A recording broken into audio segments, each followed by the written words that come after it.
শুধু তোমাদের উপরেই রোজাকে ফরজ করেছি তাই নয়, তোমাদের পূর্ববর্তী যত নর নারী ছিল সবার উপরে আমি আল্লাহ তাআলা রোজাকে ফরজ করেছি।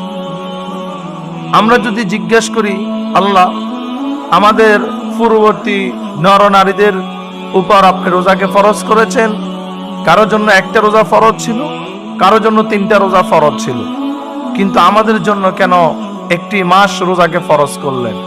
আল্লাহ তাআলা দলিল দিচ্ছেন, লাআল্লাকুম তাত্তাকুন, আমি গোটা 1 মাস তোমাদের জন্য সিয়ামকে ফরজ করেছি, রোজাকে ফরজ করেছি, যাতে করে তোমরা তাকওয়াবান হতে পারো, তোমরা মুত্তাকি হতে পারো, ফরজকার হতে পারো। লাআল্লাকুম তাত্তাকুন অর্থাৎ আমরা সিয়াম রত অবস্থায় থাকবো, রোজা রাখবো। রোজা রাখার একমাত্র অন্যতম কারণ হচ্ছে আমরা আল্লাহকে ভয় করব। আমরা আল্লাহকে ভয় করে রোজা রাখবো।